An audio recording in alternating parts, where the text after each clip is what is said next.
future developments. Do you feel that the Avalon and the Bone Spring 3 are connected to each other? They have the same working interest. I guess that wasn't my question. Let me re-ask it. Do you feel that the Avalon and the Bone Spring 3 are physically connected to each other? I believe it's been previously determined that the Avalon is part of the Bone Spring in some other hearings that we've done. Does that answer your question? Is it your understanding that the horizons within the Bone Spring Formation, those horizons being Avalon and Bone Spring 3, do you feel those two are physically connected to each other? Not directly. Was consideration done by Permium to proceed with two separate cases for these two non-connected proposed units? Well, I think we decided to do both of them together because if it were a clean case and none of the bone spring had been pulled previously, we would have done the entire from Avalon to the base of the third bone. So that's why we decided to do them both together. Obviously, we don't want to waste the time of the court with having two separate cases as we're doing these developments alongside each other.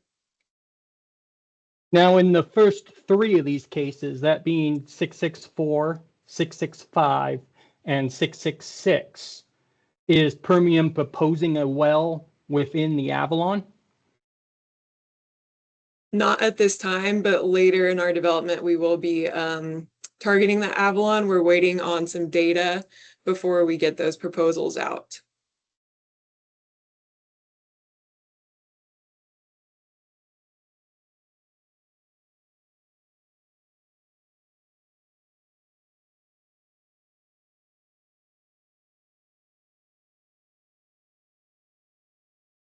If I can draw your attention to your exhibit A-3.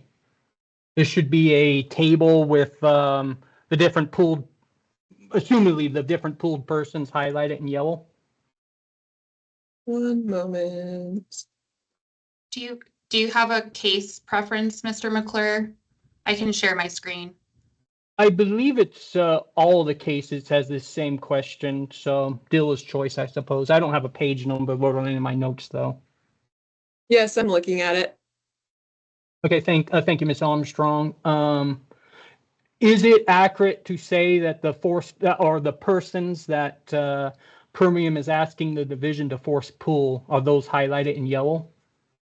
Yes, those are highlighted in yellow. The only revision I would like to make is on the 104 well, the one Avalon that we did propose. We would need to remove Hillcorp on the highlighted portion. They actually signed our JOA that included that Avalon well that we did propose. But for all other cases, those two highlighted are correct. Okay, so make sure I understand, that's case 25668. You wish to remove Hillcore as a pulled person, is that correct? Sorry, let me get on this case just to make sure before I Yes, ma'am. Yes, that's correct. Thank you, Ms. Armstrong. Mr. Hearing Examiner, I don't have further questions for the landman, but I do have additional questions for the geologist. Mr. Jarvie, go right ahead. Thank you, Mr. Hearing Examiner. Mr. Jarvie, do you agree that the Avalon and the Bone Spring 3 are not physically connected? Yes, sir. They are both in the Bone Spring Formation, which is the generalized major formation of all these individual zones, but the Avalon sits within the Bone Spring line, which is above the Bone Spring 3, with the Bone Spring 2 separating them. Are you in agreement that at this time Permium did not include a well within the Avalon for the first three cases, those being 664, 665, and 666? Yes, there is only that one Avalon in case 25668. Do you agree that wells proposed within the Bone Spring has absolutely no way of producing from the Avalon? I guess I don't understand your question fully. Could you reiterate that? Yes, sir. Let me add additional context. Bone Spring 1 and Bone Spring 2 have different ownership and is not included within these proposed units. Is that correct? Yes, we are not including a Bone Spring 1 or Bone Spring 2 well in these units. Is it correct that Permian is not asking the division to force pull Bone Spring 1 and Bone Spring 2? Yes. Is there any way for hydrocarbons from the Avalon to be produced from a Bone Spring 3 well without that hydrocarbons traversing that those middle formations, Bone Spring 1 and Bone Spring 2? From all the work we've done, Avalon seems to be its own separate reservoir, separated from the Bone Spring 1 and Bone Spring 2. Let me re-ask my question.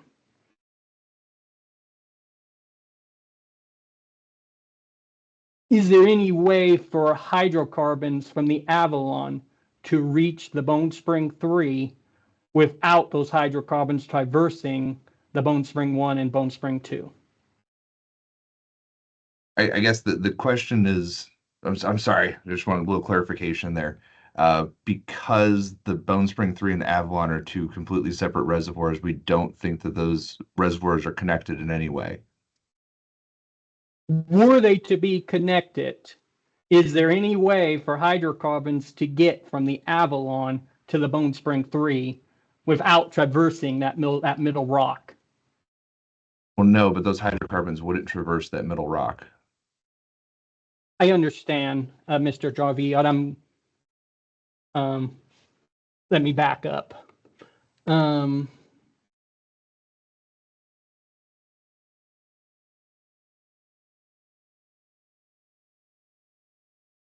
And let me ask a clarifying question. Sure. Your testimony just a second ago, are you in agreement then that the Avalon and the Bone Spring 3 are separate reservoirs? Yes.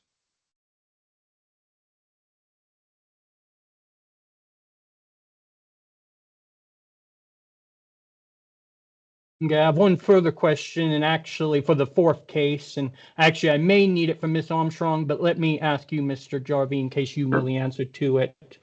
For the fourth case, that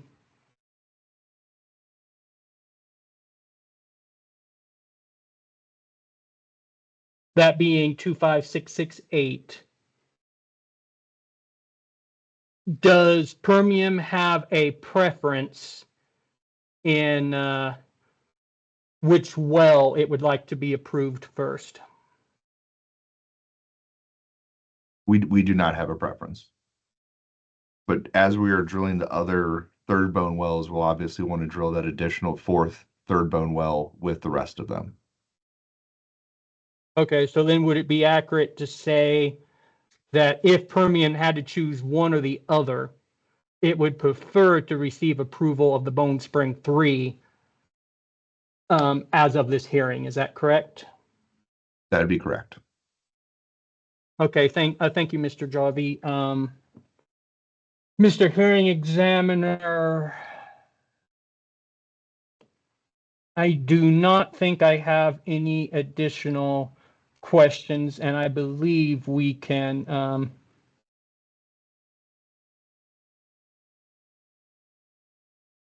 I'm sorry, I was reading my notes again before I finished that sentence. I apologize, Mr. Hearing Examiner.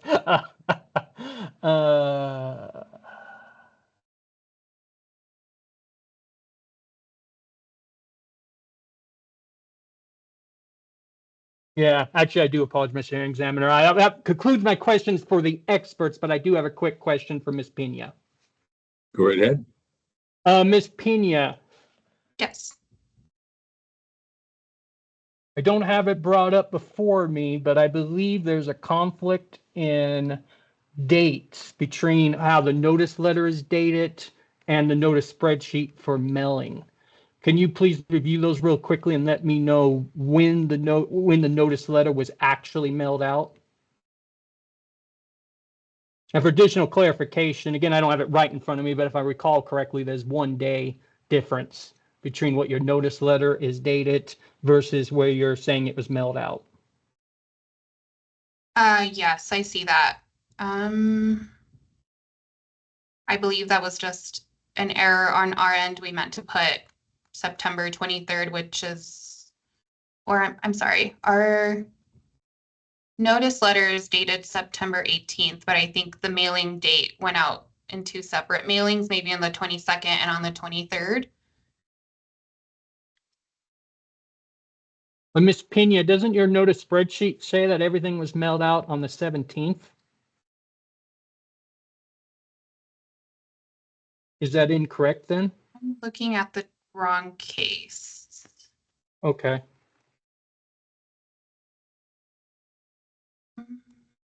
Yeah, I think any of these 4 cases should be fine. I think they're all the same. In regards to this notice, I mean. It was mailed on the 17th, but I think when we put it into a PDF, it autocorrects the date. Okay, so the But date on the notice letter was just mistakenly 1 day in the future then, is that accurate Yeah. to say? I believe so. Okay, thank you, Ms. Pena. I apologize again, Mr. Examiner. I believe I'm done now, and I believe we can take it under advisement. All right, very good. Ms. Pena, thank you. These 4 cases will be taken under advisement. When we come back at 1:30 today, we're going to start with line 37 on our docket. I believe those are Ms. Vance's cases. These are Permian resource cases. And we are off the record for now. Thank you. Thank you.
Hey, Dean, can you hear me? Yeah, I can, Paula. Okay, thank you.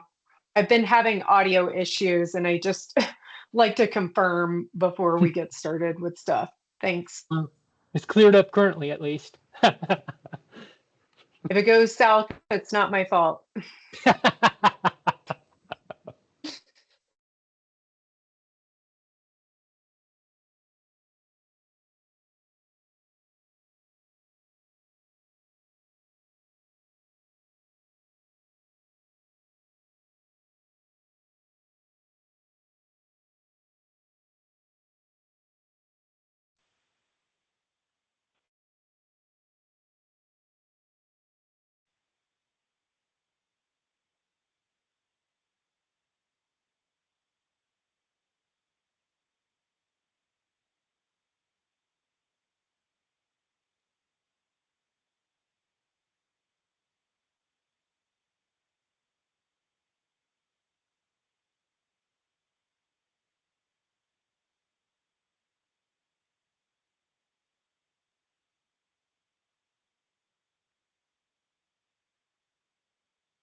It's 1:30 in the afternoon on November 13th. We're back on the record. We left off with Permian Resources, case number 37 on our docket. These are case 25670, 7172, 7374, and 25716. Good afternoon, Mr. Hearing Examiner. Paula Vance with the Santa Fe office of Holland and Hart on behalf of the applicant, Permian Resources Operating. And, oh, okay. I think there was a party. Yeah, I believe there's Miss Hatley. They filed, COG filed an entry of appearance in a couple of the cases, so she is That's there. right. We did file an entry of appearance for Marathon Oil Permian, but we have since filed a withdrawal of that entry. So Okay. we are no longer in these cases. Thank you, sir. Thank you, Ms. Hatley. Go right ahead, Ms. Vance. All right, these are a little bit complicated because they involve depth severances, and as you will recall, these were previously contested and now are no longer contested. So it might take me a minute to walk through them. So this involves acreage all in Township 18 South, Range 31 East, Eddy County, New Mexico. The pool involved is Shugart Bone Spring North. I think I'm saying that right. It's pool code 56405. So in case number 25670, Permian is seeking to pool the uncommitted interests in a 480 acre, more or less, well spacing unit in the north half of sections 14, 15, and 16. And that is from the top of the Bone Spring Formation to the base of the first Bone Spring. This does involve an overlap. And we did send out that notice, and we've included the required exhibit along with that. And Permian seeks to initially dedicate this spacing unit to the Slim Jim 1415 Federal Com 111H. And then in case number 25671, again, this involves an overlap. The notice went out and we've included the appropriate exhibit. Permian is seeking to pool the uncommitted interest in a 480 acre, more or less, well spacing unit in the south half, the north half of sections 14, 15, and 16, and initially dedicate this to the Slim Jim 1415 Federal Com 122H and 142H.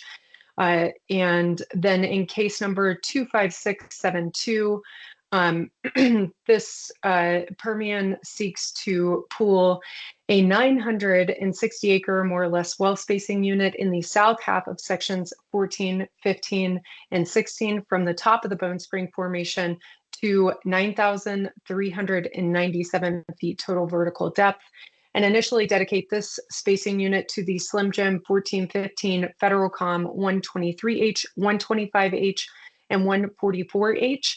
And I will note that the 125H is the proximity well, allowing for the enlarged spacing unit. Then moving along to case number 25673. This is another overlap. The notice went out and the appropriate exhibit is included. Permian is seeking to pool the uncommitted interest in a 480 acre, more or less horizontal well spacing unit in the north half of sections 14, 15, and 16 from approximately 9,293 feet total vertical depth to the base of the Bone Spring Formation, and initially dedicate this to the Slim Jim 1415 Federal Com 131H. Two more. And then in case number 25674, Permian seeks to pool the uncommitted interest in a 960 acre, more or less, horizontal well spacing unit in the south half of sections 14, 15, and 16. And that is from 9,397 feet total vertical depth to the base of the Bone Spring Formation, and initially dedicate the spacing unit to the Slim Jim 1415 Federal Com 133H and 134H. And I will note that the 134H is the proximity well, allowing for the enlarged spacing. And then lastly, and we appreciate the division allowing this case to be added to this docket, is case number 25716. Again, this is another overlap. There's an overlap, and we completed the notice and included the applicable exhibit for that overlap. And Permian seeks to pool the uncommitted interest in a 480 acre, more or less, horizontal well spacing unit in the north half of sections 14, 15, and 16 from the top of the second Bone Spring to approximately 9,293 feet total vertical depth, and initially dedicate the spacing unit to the Slim Jim 1415 Federal Com 141H. And then we, in each of the hearing packets, we've included a copy of the application, the compulsory pooling checklist, along with the statement of our landman, Sean Johnson, who has previously testified before the division, and his credentials have been accepted as a matter of record. And then following that is our geologist statement. Chris Canton, who has previously testified before the division, and his credentials have been accepted as a matter of record. And I will note, because during the contested hearing, Mr. McClure did ask for a type log and a depiction of the depth severance, because the two depth severances involved with these cases, they're different. And so we've included that same exhibit that we previously did in the contested hearing. You'll note that it's the depth severance in both in the north and then to the south are well into the third bone spring. And then following that, we have my self-affirmed statement of notice with the sample letters that were timely mailed on September 19th, 2025. And then we have a secondary notice that went out on October 1st, 2025. Okay, I can hold for a couple of minutes. Oh, you're unmuted, Mr. Hearing Examiner. Okay. And then we have the affidavit of notice of publication that was timely published on September 25th and October 28th, 2025. And unless there are any questions, I would ask that the exhibits and sub-exhibits be admitted into the record and that these cases be taken under advisement at this time. All right, exhibits are admitted without exception, and we turn to Mr. McClure. Which witnesses do you have questions for? I'll have some discussion with Ms. Vance, but the landman is the witness I'll need to talk to. All right, so do you want to do Ms. Vance first, and then we'll get the landman sworn in? Whichever's fine. I can do Ms. Vance right now if you'd like. Go right ahead. Okay, thank you, Mr. Hearing Examiner. Ms. Vance, for all of these cases, we have an additional pull that needs to be added to them.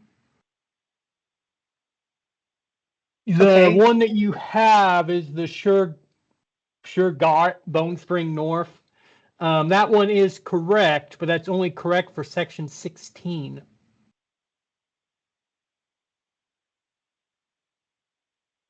Sections 14 and 15 should be the Camino Bone Spring, and that pull code is 58040. And just to confirm, 58040. And That that's for is correct. sections 15 and 14, you said? Yes, that's correct. In addition to that, on the CPACs for the depth severance field, like at the bottom of the first page of the CPACs, what it looks like is that we kind of took the vertical limits and just kind of imposed that text into this box. What I'd actually like to see is just a brief description of each of the depth severances. So for instance, looking at like case 25674, you say, yes, there is a depth severance. Then you go on to say Permium seeks to pull only a portion of the bone spring formation measured from blah, blah, blah to blah, blah, blah. Instead of saying that, if we could just simply list out the depth severances. So for instance, in this case, I assume you would say there's a depth severance at 9,397 feet with it at that, whatever the well is down below type thing. So you just want it shortened to describe from this footage to this footage? Well, I mean, not only shortened, but I'd rather it, like currently how it's drafted, it's telling us what Permium seeks to pull here. It's not actually saying that there is a depth severance at 9397. And I want it to say there is a depth severance at 9397 rather than just saying we're pulling from blah, blah, blah. Okay, I'm with you. That's an easy, very easy fix. Yeah, that's what I was thinking as well. I know we've had some other case, not your cases, but we've had other cases that had this similar kind of reading to it, but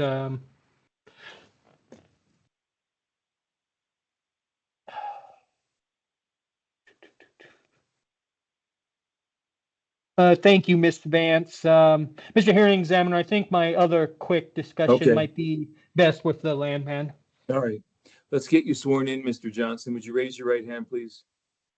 You swear or affirm under penalty of perjury, the testimony you're about to give is the truth, the whole truth, nothing but the truth. Yes, sir. Great. Will you put your hand down and spell your name? Sean, first name Sean, last name Johnson, Johnsson. Okay. And you've been accepted as an expert before this division? Yes, sir, I have. In what field?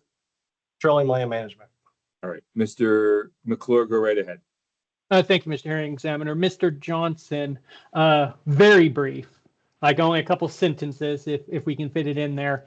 What is the relationship between Reed and Stevens and Permian Resources operating? So Permian Resources ended up acquiring Reed and Stevens. So the interests and the entities have been held separate in title. Hence the reason why you will see Permian Resources is an owner and Reed and Stevens as well. Okay, very good. Thank you, Mr. Johnson. During the competing, are you familiar with the original competing cases between Reed and Stevens and VF? Yes, sir, I am. Okay. I don't recall which exhibit it was that was submitted, but do you recall an exhibit that doesn't only depict the vertical description of the depth severances, but I believe there was one that has a top-down view of the different quarters and where the depth severances are located. Are you familiar with that exhibit? I do not recall that exhibit. Okay, it looks like Miss Vance might be nodding her head. Are you familiar with that exhibit, Miss Vance? I am. I'm gonna go to it because that's the one that I did include because I know you had requested it. I think it's this one right here. You wanted the top-down view to see the two depth severances and then see the cross section showing the type logs for the wells that are depicted here to show the depth of those depth severances. And I do recall this one, and I do want this one as well. But do you recall if it was Reed and Stevens that had the exhibit that had like the leases broke out? Like there was like a lease in the northeast quarter, I thought that there was some discussion about as well. Do you recall that one? I believe it was a part of our it might have been a part of our rebuttal exhibits. If you give me a minute, I can just look real quick. You give me 1 second. Yeah, that should be good. And then we can see if your landman recognizes it.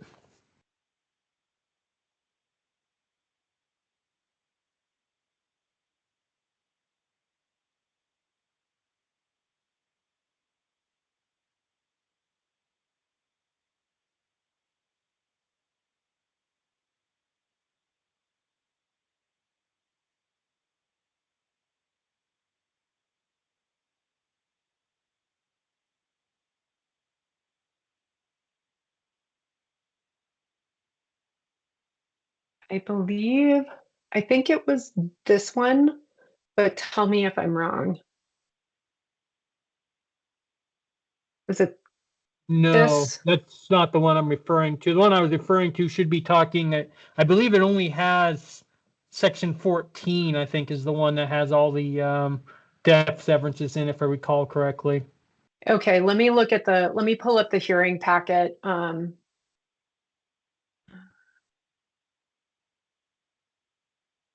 Because it may have gotten put, I think it may have been put in there as a supplement.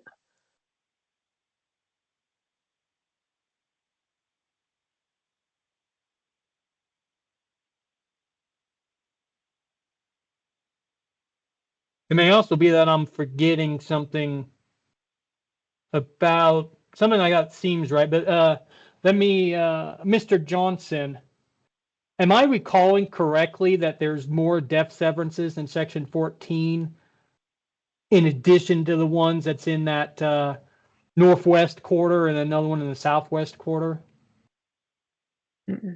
Not that we have seen in title. That's all that I am seeing and have seen and recognized in section 14. Maybe I'm forgetting, maybe I'm misremembering then. So is it in your research then, is it only in the northeast of the northwest quarter and the southeast of the southwest quarter that depth severances occur? Yes, sir, you got it.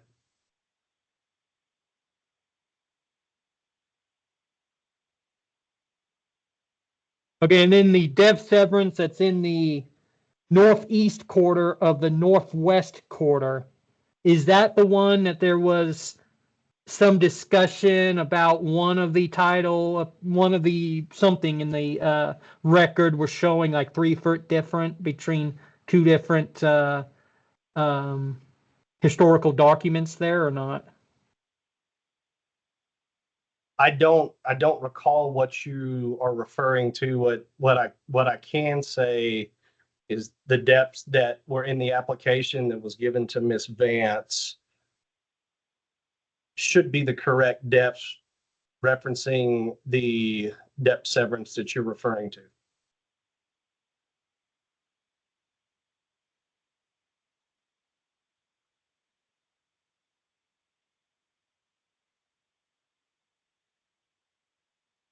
What page was that on again, Miss Vance, if you have it handy?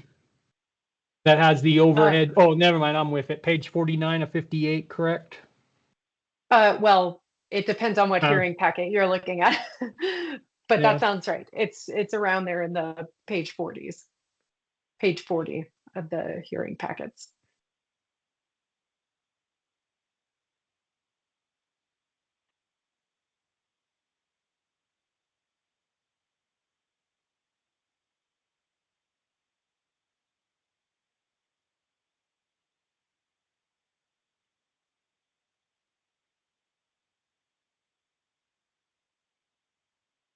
Okay, yeah, thank you, Mr. Johnson. Thank you, Ms. Vance. I don't have any further questions for these cases, Mr. Hearing Examiner.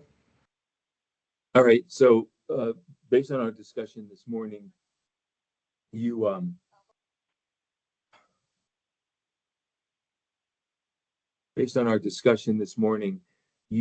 wanted some additional information in these cases. Do you still want that? Mr. Hearing Examiner, after this discussion I just had with Mr. Johnson and then Ms. Vance's input, I no longer need any additional documents for that, although we will still need the documents for adding the pools. So we'll need the CPACs corrected to add more pools, the CPAC corrected for the vertical or for the depth severances, and the Form C-102s corrected for the new pool. Ms. Vance, if you have that to us by close of business tomorrow, we can get it. You can move it to the 18th. If not, then we'll have to push it out further. Okay, I just emailed Mr. Johnson to ask how soon we could get C-102s, but I think that we'll get it done as quickly as possible. I'll leave it up to you. If you get it to us, as I said, then just continue the cases to November 18, and Mr. McClure will have time to review it. Otherwise, we can hear it on another date. Okay, we're off the record in these cases. Let's go on to Coterra Energy, 2567778. Yes, sir. Jacob Everhart with Bay and Wozniak, representing Coterra Energy Operating Company, successor to Avant Operating, in case numbers 25677 and 78. This is an extension. So I will keep it brief unless I'm prompted with more questions. So Coterra is requesting an application to approve an extension of 1 year to drill the initial wells under the Royal Oak unit under existing OCD orders number R23452 and R23453, which require the drilling of the initial wells by October 10th, 2025 of this year. The extension is being requested for good cause as Coterra acquired Avant and Franklin Mountain in Q1 of this year. And so the extension would allow for the full integration of those assets into its future development plans. So Exhibit A is the extension application. Exhibit B is the original pooling orders dated 10/10/2024. Exhibit C is the affidavit of Senior Landman Ashley St. Pierre, who is present on the call if she's needed for questions. She has previously testified before the division, and her qualifications have been accepted by the division and made a matter of record. C1 is the updated pooling exhibits depicting several parties who have conveyed their interests to subsequent parties as indicated in yellow. Exhibit C2 is a revised estimated development plan for each well dedicated to the Royal Oak units. Exhibit Mr. D. Everhart, Yes, sir. we know what the exhibits are. We can see Okay. them in the, so thank you for going through them Okay. for us. Let's get them admitted into evidence. But before I do that, your Okay. notice exhibits, do you have timely notice published and mailed? They were both timely. Yes, sir. Perfect. Okay, so your exhibits are admitted without exception. Mr. McClure, who do you have questions for? I'll have questions for both Mr. Everhart in regards to notice and the landman. Okay, let's get the landman on, or her, and let's get her sworn in. Good morning. Good morning. Good afternoon. I remember you. I know that you've been qualified as an expert before. Would you raise your right hand, please? Do you swear or affirm under penalty of perjury that the testimony you're about to give is the truth, the whole truth, nothing but the truth? Yes. Thank you. You can lower your hand. Please spell your name. Ashley, Ashley, St. Pierre, ST, Pierre. Thank you. And you're an expert as a landman? Yes, sir. All right, perfect. Mr. McClure, let's start with your questions for the landman. Okay, thank you, Mr. Hearing Examiner. Miss St. Pierre, how long of an extension is Katera asking for?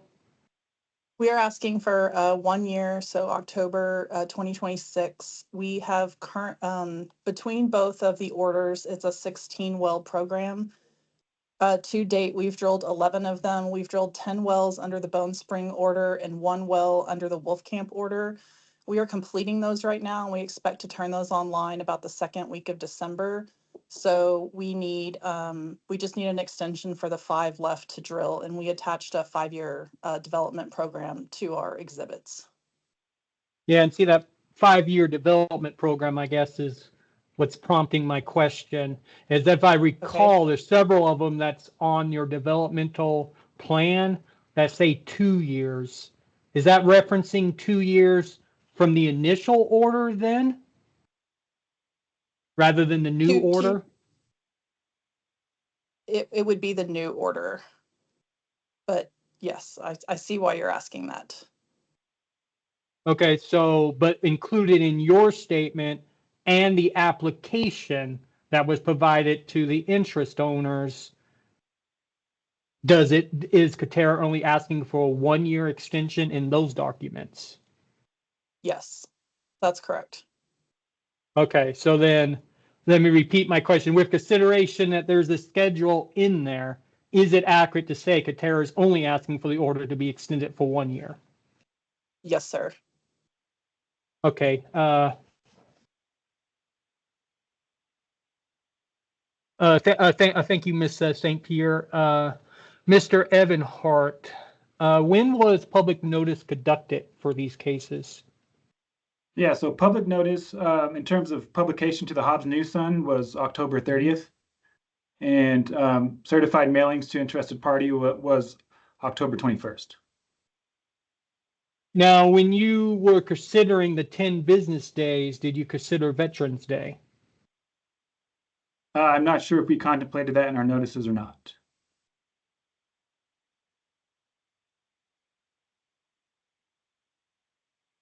So with that consideration, do you still feel that public notice is timely? Well, I guess we can count the days, right?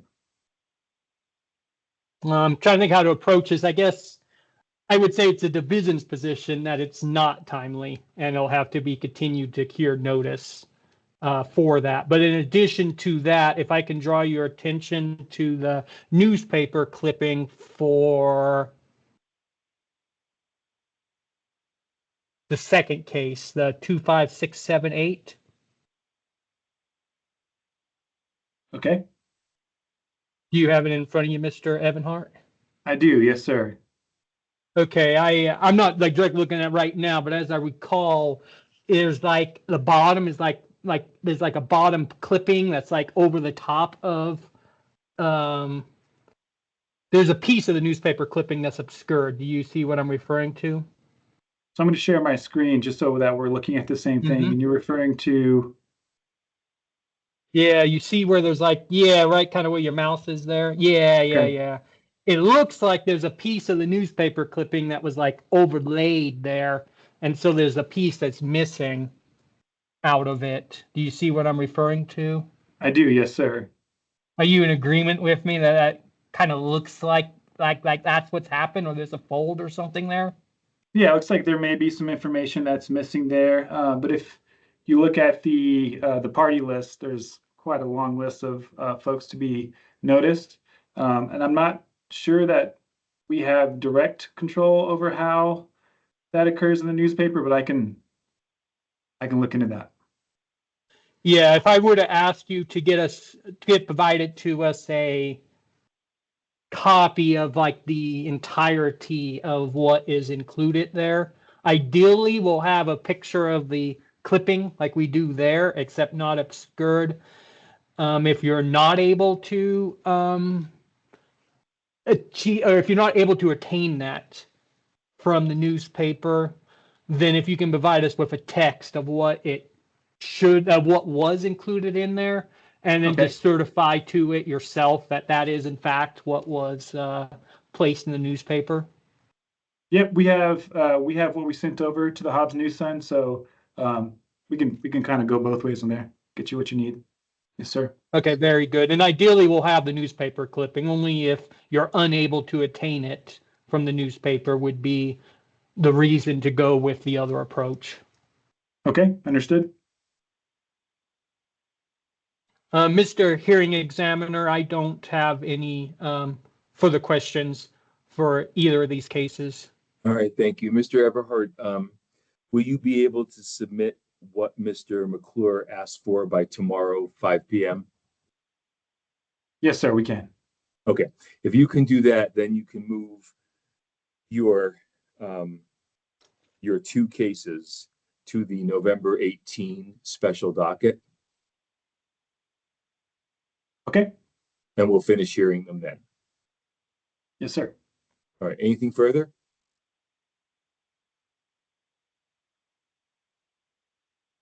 Nothing No, for me, Mr. Hearing Examiner, if you're asking me. I was asking counsel. Thank you. Oh. Okay, we're off the record in these two cases. Let's move on to Riley Permian cases 25682, 25683.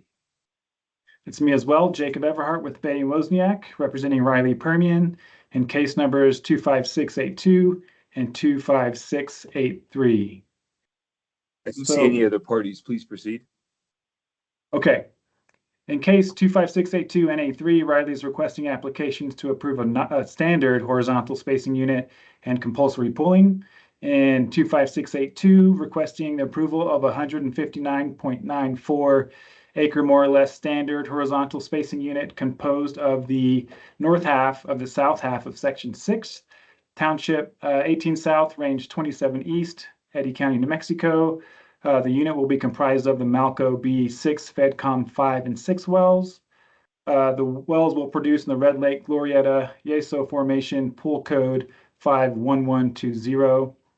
In case number 25683, we're requesting the division approve a 160.43 acre standard horizontal spacing unit comprised of the south half of section 6, township 18 south, range 27 east, Eddy County, New Mexico. And that unit will be composed of the Malco B6, FedCom 7H and 8H wells, also producing in the Red Lake Glorieta Yeso Formation 51220. For both cases, the exhibit packets were filed on November 6, 2025. The standard suite of exhibits are provided, including Exhibit A, the CPAC. Notice of hearing is Exhibit B. Exhibit C is the affidavit of senior landman Mark Smith, who was with us on the call and has been accepted as an expert. Exhibit C through 6 are the standard suite of land exhibits. Exhibit D is the affidavit of senior geologist Doug Standert. He has previously been made an expert in front of the commission in terms of petroleum geology. His testimony does include the standard suite of geological exhibits D1 through 5. Exhibit E are the notice documents showing that notice letters were mailed out and were timely on October 17th. And with that, I'd like to request that the exhibits be admitted into the record and the matters be taken under advisement.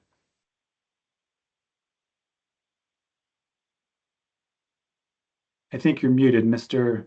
Hearing Examiner.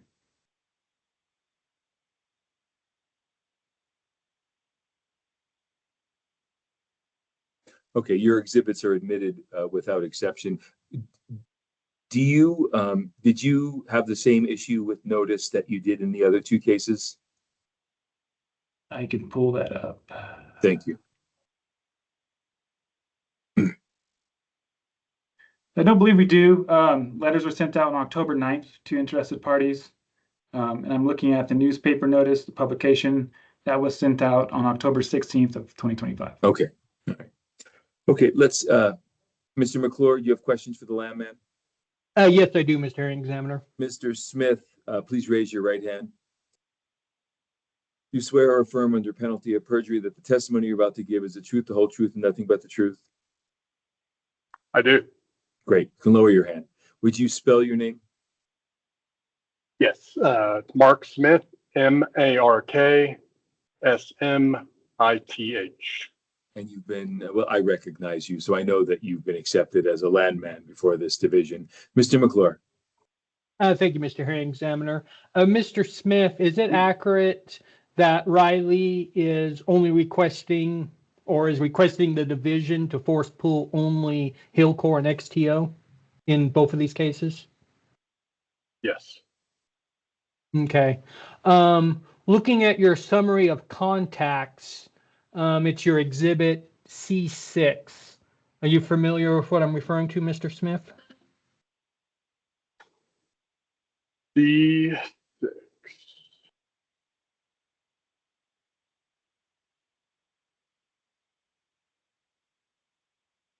Jose, if you're on your Yes. computer, maybe Mr. Everhart can share it for you too, if that would help. I will do that right now. Okay.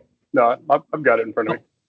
Okay, very good. On here, it looks like there's just a listing of like 3 certified letters. Do you see what I'm referring to? Yes. Now, what content was provided in these mailings, I guess? They were the well proposals. Okay. Was there any further communication with any of the, well, I guess technically 2 persons here? There really has not been much. I mean, we did end up sending over a JOA at XTO's request earlier this week, but that's been the last and latest communication other than the certified mailings. But they fully recognize that they more than likely were not going to have a JOA signed and reviewed internally by the time of this hearing. So. Okay, and I guess if I were to ask you to amend this exhibit to, rather than giving us the certified tracking numbers, I guess what I'm more interested in is the nature of the contact and then the date that it was provided. So in this instance, it might be well proposals sent on 8/22 to XTO, well proposals sent to Hillcore 8/22, and then another entry, JOA sent to XTO on whatever date of that nature, I guess. You understand what I'm referring to? I do, but our description says proposal along with the wells in there.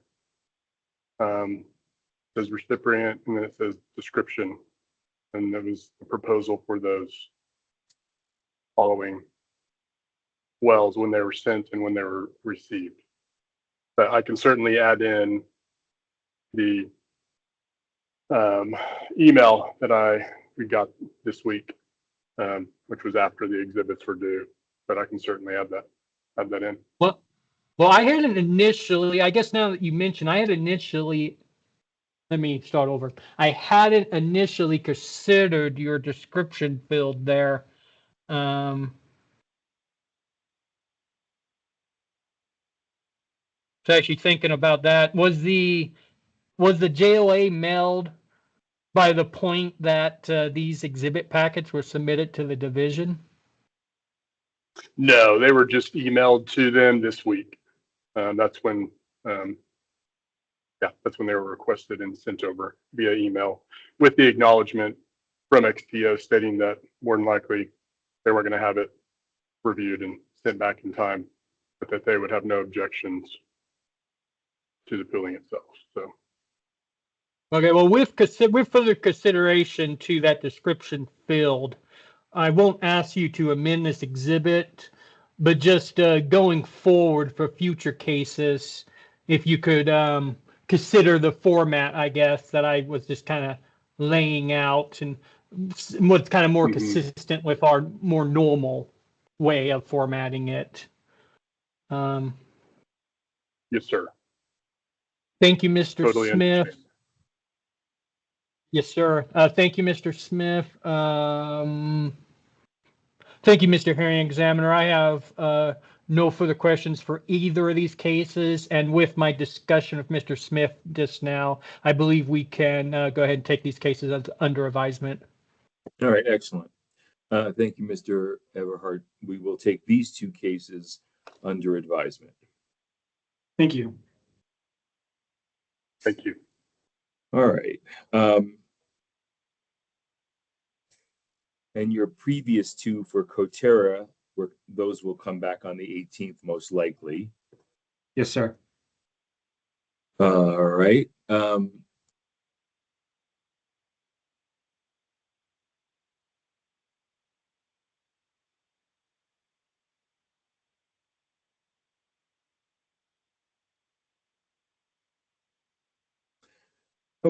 Okay, let's see. We're off the record in those cases. We're next calling Cimarex Energy 25684 and 85. Entries, please. Good morning, everyone. Ben Holliday on behalf of the applicant, Cimarex Energy Company of Colorado. Right ahead, Mr. Holliday. All right. Yeah, and there were no other entries of appearance in this case, or in either case. I'll run both of these together. 25684, Cimarex Energy Company of Colorado seeks to pool the Bone Spring Formation underlying a 960 acres standard spacing unit comprised of the west half of sections 23, 26, and 35, all in Township 25 South, Range 26 East. And case number 25685, Cimarex Energy also seeks to pool the Wolf Camp underlying the same western half of those three sections. The unit in 25684 will be dedicated to the Pintail 23, 26, 35 FedCom 11H, 12H, 16H, and that 16H is the defining well for proximity track purposes, and 17H wells. And the unit in 25685 will be dedicated to the Pintail 23, 19H well. So turning to the exhibits, they were timely submitted last week on the 6th. We provided all the self-affirmed statements for both landman Keaton Curtis and our geologist Travis Sparks. Both Mr. Curtis and Sparks have previously testified and been recognized by the division as experts, and both are available if we have questions. In both exhibit packets, for Exhibit A, Mr. Curtis gives the standard land exhibits, and Exhibit B, Mr. Travis provides the standard geology exhibits. Again, these were timely filed last week on the 6th. Exhibit C is my notice affidavit and the associated attachments. The notice in this case was timely sent on October 20th by certified mail, and then we published timely in the Carlsbad Argus, current Argus, on November 1st. I did send a supplemental notice on November 4th to the prospective overriding royalty interest owners. I had some contact with a few of them, and we went and looked at the original notice letter. And instead of saying interest owners, it said working interest owners. So I had some phone calls and some communication. So I just re-noticed everyone to let them know, re-noticed all the override owners to let them know that they did have a non-cost bearing interest in the unit. And none of the noticed owners have elected to enter an appearance in this case. So with that, unless there's any questions, I request that the exhibits be admitted and that the cases be taken under advisement. Thank you. Mr. Holliday, thank you. Your exhibits are admitted without exception. Mr. McClure, were you going to have questions for the landman or the geologist? Mr. Hearing Examiner, I will have questions for the landman and then also Mr. Holliday on the notice. All right, let's get the landman sworn in.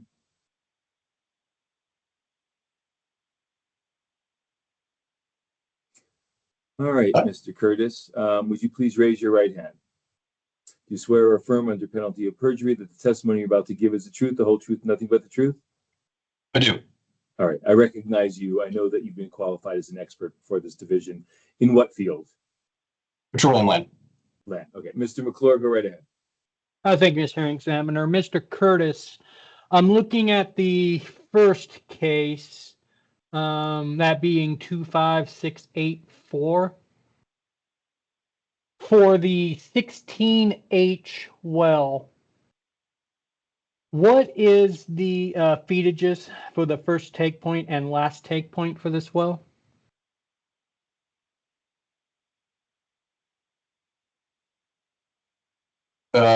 If you refer to the plat on the C102 on page 25 of our exhibit packet, you'll see that the first take point and last take point, first take point being 100 feet from the north line in section 23, last take point being 100 feet from the south line in section 35, both in 25 South 26 East. And how far are those take points from the west line?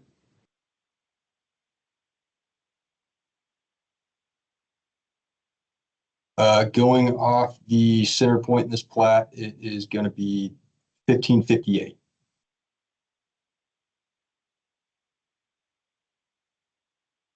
What page is that on, Mr. Curtis? I'm referring to page 26.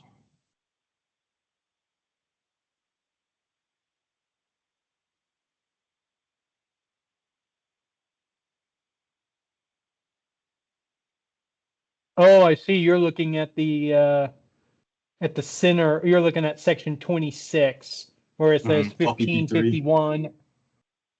I'm sorry, say that one more time, Mr. Curtis. LPP3. Okay. As far as the first take point at the north end of section 23 and the south take point at the end of section 35, how far are those from the west line? 1,600 feet. Okay. So if I can draw your attention to the CPAC well number 3, this is on page 5 of 132.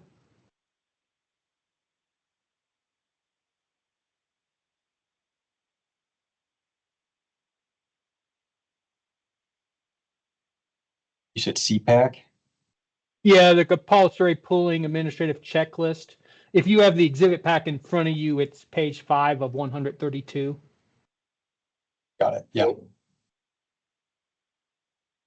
Again, specifically, it appears here that it states 1,800 feet from the west line.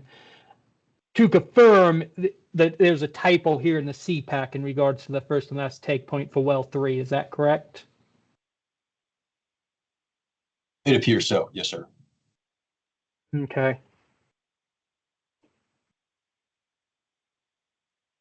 Thank you, Mr. Curtis. Mr. Holliday,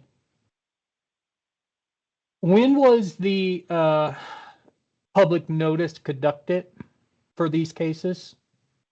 So let me flip down. Notice was the date of the letter was the 17th, but as you can see from my exhibit C, flip down to it. Notice was sent, the initial notice was sent on the 20th of October. And then, as I mentioned, if you go to page 89 of the exhibit, you can see the one word that hung things up here. It says working interest owners. That should have been interest owners. As I mentioned, several of them reached out to me and asked to clarify the nature of their ownership. I let them know that they're overriding royalty interest owners, and to prevent any future problems, I re-noticed all of the overriding owners. And various of them have reached out and said, thank you for letting me know. And none of them have entered an appearance in the case. When was public notice in the newspaper conducted? Yes. Okay. So that's going to be on the last. I had written down that was on the 1st. Yeah, November 1st. Okay, I guess with Veterans Day considered, are you in agreement that no public notice would have been conducted on the 29th of October for this case, for this hearing date?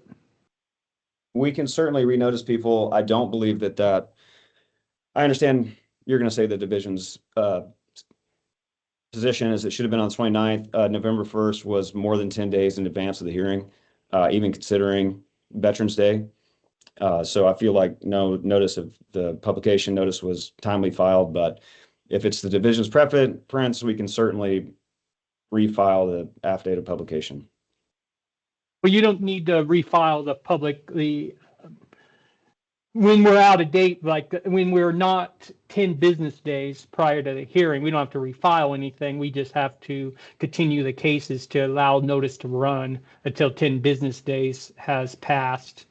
So as far as the notice date, that's just the continuance, and it may take you a few minutes to sort through this, but can you look at the newspaper clippings themselves that's attached to either of these cases? Because I was quite confused, I guess, when I was trying to read through them. It's almost like there's a piece of one public notice and it's like at the top, and then it's like for a totally different case. I was very confused. I'm not sure if maybe when you look at it, if maybe you know what had happened there. Yeah, and what we need to do in regards to that. Okay, so that one looks like a piece of a prior notice somehow. When it was sent to the Carlsbad Argus, it looks like there's the top part of one notice and the bottom part of another notice. So are you thinking that notice that was conducted is what we're seeing there, or do you think there's some sort of mix up in the clipping that's attached? I think I think that's probably what was published in the paper. Not sure how that got to them, but I do believe that is what was actually run in the Carlsbad Current Argus. Okay, now if you can look at the second case here, the 25685, it has some sort of similar thing going on where, except it references the 25684 case at the top. But then it like goes on to have the description of like 25685 there. I'm not sure what's going on there either. Yeah, I can pull that up, but I would imagine that when they were sent over by our office, they just got swapped. That's the only thing I can imagine. Okay, well, I guess initially I told you that we only had to continue the cases to cure notice, but I guess maybe I'm going to retract that thought process because if there was something going on with the verbiage there, then it looks like we will need to conduct new public notice unless you believe written notice was provided to each and every single person. But if I recall, I think there were some of them that got returned to sender. Yes. Are you in agreement with that? I am, yes, sir. Okay. One additional thing, you on the CPAC for the first case, 25684, it appears as a typo for the first and last take points for well number 3. If we can make a correction in there, do you know what I'm asking for, Mr. Holliday? Yes, that's the 1800. I think the type font on that's really small and it got switched up, but we can certainly amend that. Okay, very good. In addition to that, on that particular CPAC or in that particular case, you also have the incorrect pool listed here. Okay. If you have a pen and paper handy, I'll give you the pool code for that. I do. Go ahead, please. It should be the 97916. And then do you know how to go about getting the pool name off of our system, or do you want me to try to list it out here for you? I can certainly obtain that. Thank you. Okay, very good. And then, so if we can also correct the CPAC to take into account the different pool, but also the Form C-102s will need to be corrected for this case to account for the correct pool. Okay. Checklist and C-102. Thank you. Very good. And thank you, Mr. Holliday. Thank you, Mr. Curtis. Mr. Hearing Examiner, I have no further questions for either of these cases. So, Mr. Holliday, if you can get this information in with a cover letter by tomorrow at 5 p.m., you can then have it heard on the special docket November 18. You've probably heard me offering that to other parties as well. Is that something you are contemplating? Yes, sir. Absolutely. Okay, fine. All right. What? I'm sorry? Mr. Hearing Examiner, I apologize for interrupting you. But after discussion with Mr. Holliday, it appears that the content of the public notice is not sufficient. Oh, you're right. So they'll end up running the 10 business days, I guess, is all they need for the public notice. Which is about 2 weeks. 2 weeks from now. We don't have a special docket 2 weeks from now. Today is the 13th. I would say we can get it on our December 4 docket. Yeah, yes, sir. That'll work. All right. Would you then continue these cases to the December 4 and Freya will get them on the beginning of the docket? Yes, sir. I will. Thank you. All right. Don't forget the cover letter, and thank you very much. Have a good day. We're off the record. Let's call our last cases. This is Permian Resources, 25686, 8889, and 91. Good afternoon, Mr. Hearing Examiner, Yaritza Pena on behalf of Permian Resources Operating. And we do have other parties. Yes, quite good a few. afternoon, Mr. Examiner. Carrie Hatley representing COG Operating, Concho Oil and Gas, and Marathon Oil Permian, and we are monitoring only. Thank you. Good afternoon, Mr. Hearing Examiner Paula Vance with the Santa Fe Office of Holland and Hart on behalf of MRC Delaware Resources LLC, and we are just monitoring. And this is Ben Holliday on behalf of Powderhorn Asset Co. We are just monitoring as well. Thank you.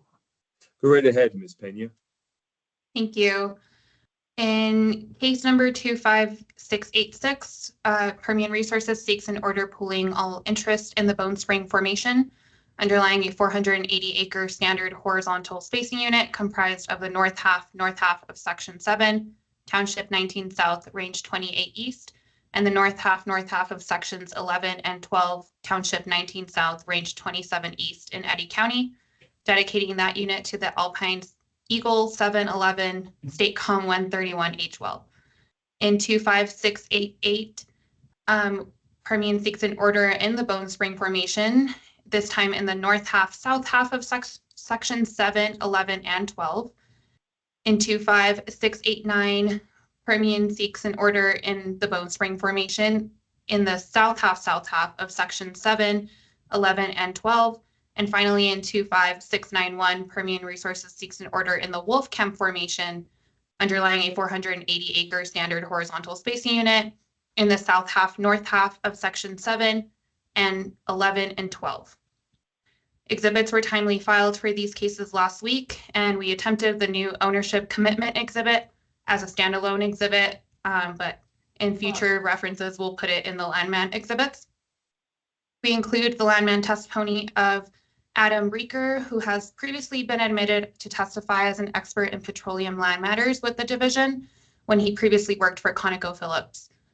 And we also include the testimony and corresponding geology exhibits from Chris Rudeluber, who has also previously been admitted to testify as an expert. And he is not available if there are any questions, but Mr. Christopher Canton has reviewed his exhibits and is on the call.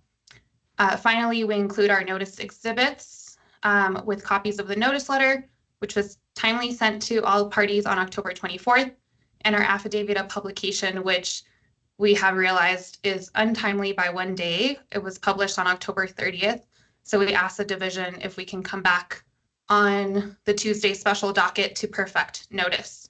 With that, I asked that the exhibits be admitted for case 25686, 688, 689, and 691, and that the cases be taken under advisement. Thank you, Ms. Pena. Admitted without exception. And yes, you can move your cases to the November 18 docket to cure notice, but I have a feeling there's going to be a few other changes to your application requiring an amended packet with cover letter. Mr. McClure, who would you like to question? Mr. Hearing Examiner, if I can question the landman and then Ms. Pena as well. Let's start out with the landman. Who do we have? Adam Mr. Reeker. Adam Reeker. Excellent. Would you raise your right hand, please? Do you swear or affirm under penalty of perjury that the testimony you're about to give is the truth, the whole truth, nothing but the truth? I do. Thank you. You can lower your hand. Will you spell your name, please? Adam, Adam, Reeker, Reker. Thank you. And you've been previously qualified as an expert for this division? Yes, I have. In what field? Petroleum land management. Mr. McClure? Thank you, Mr. Hearing Examiner. Mr. Reeker, what is the status of the south half of the north half for the Bone Spring Formation in these sections? What do you mean? What is the status? It is not being developed in our first round in our phase 1 of development. We are testing the Wolfcamp XY in the north half of the south half of the north half. Okay, so then currently there's no wells proposed to be drilled into the south half of the north half in the Bone Spring Formation. Is that correct? That's correct. We proposed wells with our initial proposal letters that went out. We proposed 8 wells. We have since refined our development, and we will be drilling 4 in the near term. So that's what we're seeking to pool today. Okay, so as of this time, Premium has plans to come back later and complete out the south half of the north half. Is that correct? Not immediate plans. I don't know. We're going to obviously monitor these 3 sections that we're developing with 15K laterals. And, if the asset development team says that we need to go drill more, we will. But that would be as part of a separate application because the Bone Spring won't be pooled today. So we'd have to come back to the division for a separate order when and if that happens. Now, in regards to the north half of these sections for the Wolf Camp, same question. What is the current status of those sections and that formation? It's the same story. So we proposed 4 third Bone Spring wells and 4 Wolfcamp XY wells across these sections. Based upon the feedback we were given from our asset development team, we decided to go with 3 of the Bone Spring and 1 of the Wolfcamp. We're going to monitor those results, and depending on how all that looks and everything, we would seek a separate order to come back for the Wolfcamp another time, depending on results and everything. Okay, thank you, sir. Ms. Pena. Yes. Well, all 4 of these cases have the incorrect pool, but let's first address the Bone Spring cases. Okay. Do you have a pen and paper there handy? Yes, I do. Okay, the correct pool is the Winchester Bone Spring West, and that pool code is 97569. Okay. So if we could correct the CPAC to include the correct pool and then a form C102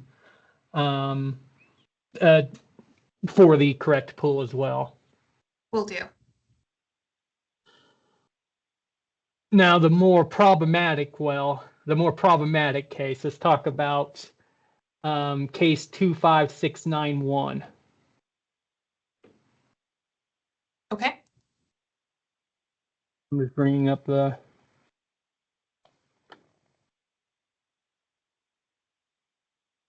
This has the incorrect pool, But the issue is the correct pool is also a gas pool, as you Okay. have here. And yet the case seems to be built out of 40-acre building blocks. Do you see where I'm referring to?